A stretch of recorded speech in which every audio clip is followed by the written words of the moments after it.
Kia ora and welcome to Business Your Way, a podcast where I take you behind the scenes and look at the strategies, systems and support needed to grow and scale an online service business.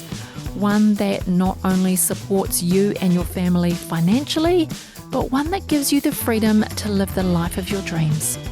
I'm taking the many lessons learnt over the last 2 decades of running my own business and working with hundreds of clients to bring you what's working now conversations. I'm pulling back the curtain to bring you real stories from real people, including myself.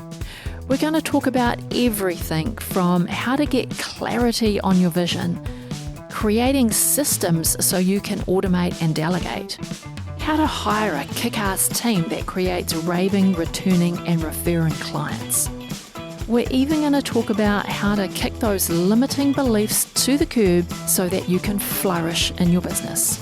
I'm your host, Sandra Julian, an Indigenous mama of 3, fashion-loving sewist and business strategist. Each week, I want to help you dream big, plan well, and do the work to grow and scale your business your way. If you're ready to scale your business but you're not sure where to start, you can take my free 2-minute quiz to uncover the secret strengths of your agency owner personality type. You'll discover how you can use your strengths to scale and streamline your business without compromising you. Head to the show notes for the link, sandrajulian.co/quiz.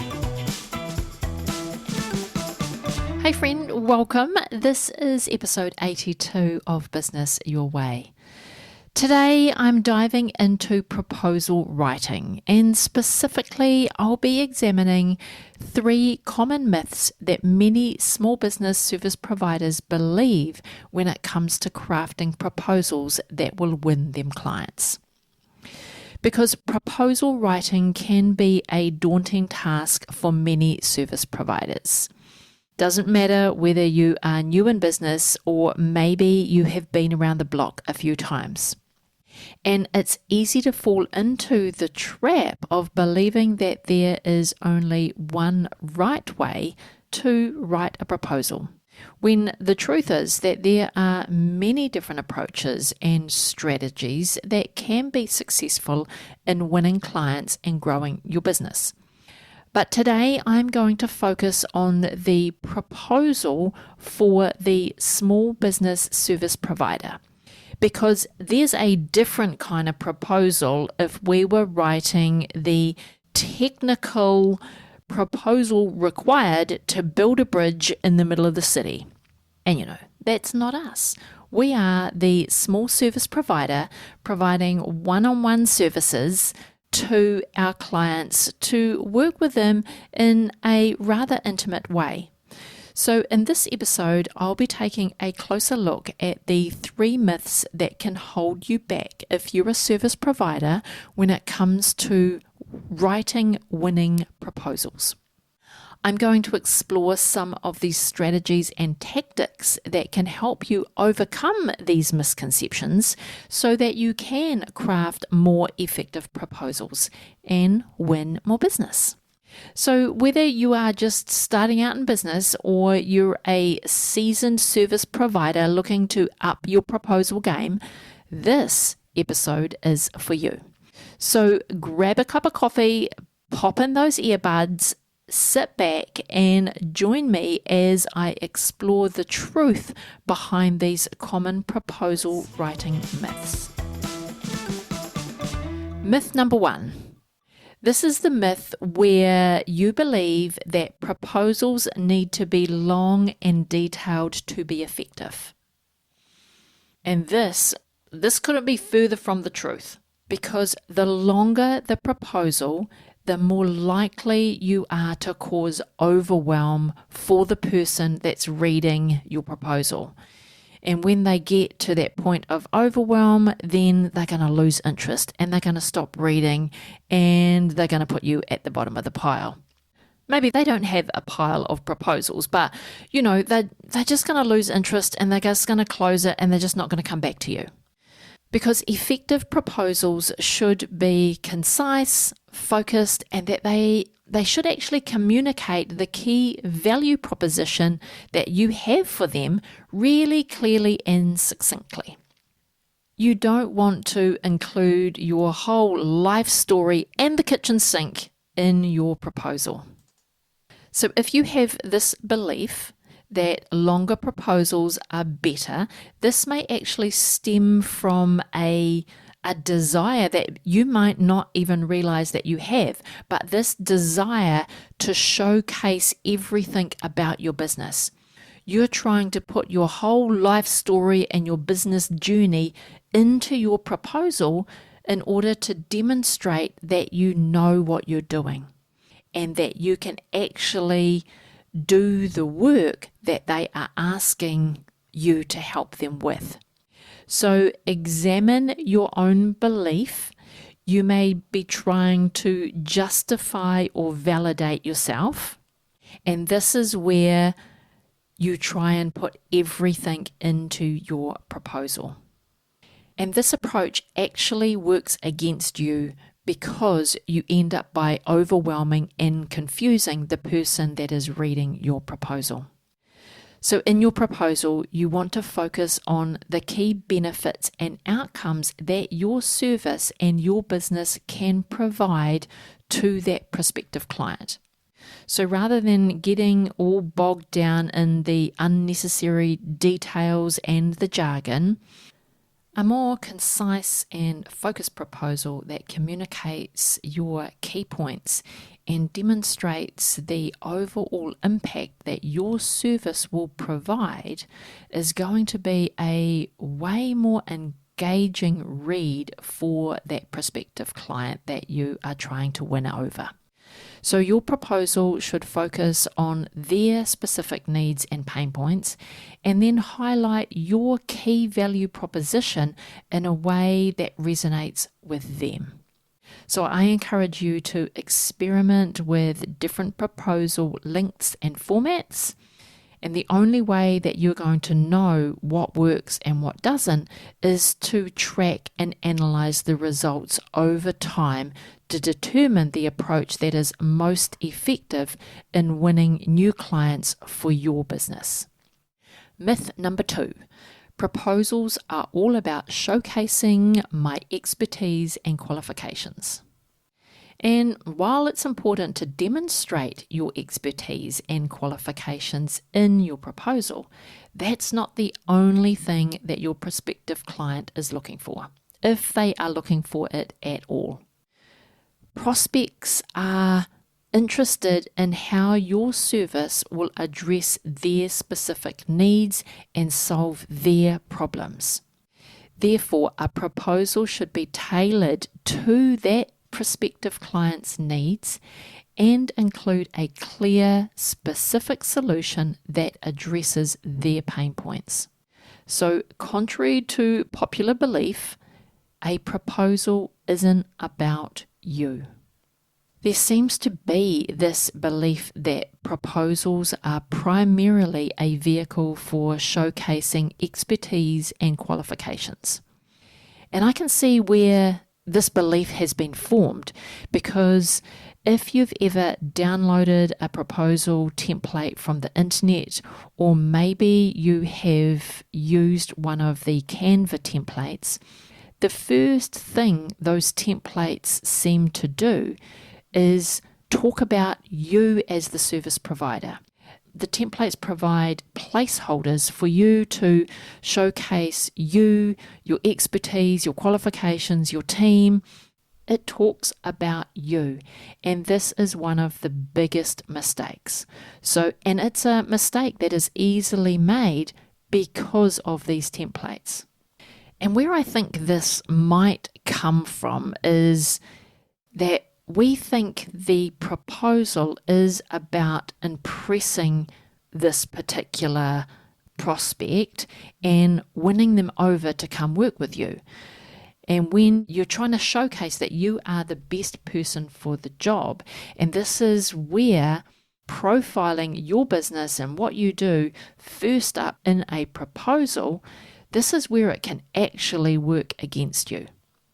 It can come across as being self-centered and tone deaf to your prospective client's needs.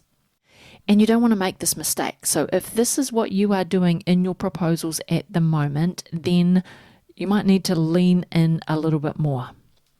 Because instead, you want to focus on that prospect's specific needs and pain points and tailor your proposal accordingly so that you can demonstrate that you can address the issues that they are facing or the challenge that they are facing, and you can provide value. When you present a more client-focused proposal, you'll increase your engagement. You'll be able to better communicate the key points and have an overall stronger impact on that prospective client. And when I say increase engagement, which might be a weird thing to say about a proposal, but when I say increase engagement, I mean that when your proposal is focused on the client's needs and goals, it's more likely that you're going to capture their attention and keep them engaged throughout your proposal. They're going to read your proposal from start to finish. So that's what I mean by they're engaged in your proposal. By showcasing how you can help that potential client achieve their objectives, your proposal becomes more relevant and compelling to that prospect. And then it increases the likelihood that they will want to move forward with you and work with you. So remember, your proposal is not about you, it's about how you can help that potential client solve their problem or overcome the challenge that they're currently facing. Your proposal is another tool for you to use in building that client relationship. So if you think about your proposal as being another tool that you are using to build a relationship of trust with your potential clients, rather than simply trying to impress them with your expertise and qualifications, you are far likely to be successful with your proposals. Myth number 3. Proposals should be written in formal language and use industry jargon. Oh my gosh. If you overly use formal language or even industry jargon in your proposals, your proposal is going to come across really cold and impersonal. And it won't be effective at all in communicating who you are and what you do and how you can help that prospective client. So you want to use language that is, that your prospective client is going to understand. And writing in more conversational English is going to increase the readability of your proposal. So use clear and simple language that is easy to understand and focus on communicating the key benefits and outcomes in a way that resonates with that prospective client. This belief or this myth that proposals should use formal language and industry jargon probably comes from a corporate environment. Well, not probably, it does come from a corporate environment, because when we work in corporate, we are taught to be professional and to come across as being really knowledgeable. So it's probably your default go-to way of writing because of your previous experience working for a corporate organization, if that's where you've come from. Or it's easy to believe that you need to be, use this formal type of language in order to appear professional and knowledgeable to that prospect. But this kind of language is going to work against you as a small business service provider. It will really alienate and be confusing for that prospective client, because they have chosen to come out to a small business owner and ask to work with you. They haven't gone to that big corporate organization and asked them for help. So your written proposal should be congruent with who you are and your brand. As a small business, we don't have to use the big corporation language. You want to use language that is congruent to the way that you talk and the way that you act. You want to make sure that if you've had the opportunity to meet with this potential client before submitting your proposal, and it's highly likely that you have, then you want to make sure that when they read your proposal, it's just an extension of that verbal communication, so that meeting or that phone call that you've had with them. The language that you use in your proposal should be a reflection of you and the way that you communicate. And it's okay to use, a little bit of slang language or informal language in your proposal writing. So, for instance, rather than saying, 1, I will prepare a timeline for your event, you might want to rephrase that and say, one of the first things we'll do is prepare a timeline for the event. That's something that I would put into my proposals. So depending on the way that you talk and the way that you present your services, make your proposal conversational. This will make it way more engaging, and your prospective client is going to want to read it and they will stay engaged in it. It makes you more approachable, which if people want to work with small business service providers, they want to work with that person who is way more approachable. They don't want to work with that formal, cold, arm's length kind of relationship. So don't pretend to be someone you're not. Be yourself, because this is your secret sauce to landing more clients. So that covers the top 3 myths about proposal writing that can hinder your ability to win more clients and grow your business. By dispelling these myths, I hope that you can see that by adopting a more client-focused approach to your proposal writing, you can improve your chances of success and build stronger relationships with those potential clients. Building a relationship should start well before they become your client. So remember, proposals don't need to be long and detailed, and they don't need to showcase every last detail of your expertise and qualifications. Instead, they should be concise, personalized, and focused on the client's needs, wants, and goals. And while formal language and industry jargon may have their place in certain contexts, they should never come at the expense of clear, effective communication that reflects you and your business. Remain congruent. And by putting your client's needs first, you can create proposals that are more engaging, that better communicate your key points, and have a stronger overall impact on that potential client. So if you're struggling with your proposal writing, and we all do at some stage in our business journey, take heart that with a few simple adjustments to your approach, you can turn your proposals into powerful tools for winning new clients and achieving growth in your business.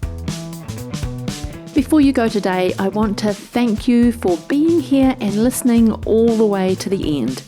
All the links to this week's episode can be found in the show notes, and you can read a full blog of the episode at sandrajulian.co/podcast. If you enjoyed today's episode, make sure you hit that subscribe button and get new episodes as soon as they're released. If you'd like to reach out to me and chat about anything on today's episode or any of the previous episodes on the podcast, then I've got a link in the show notes so you can leave me a voice message or a video message. I really do look forward to hearing from you. Alrighty, have a productive week, and I will talk to you again real soon.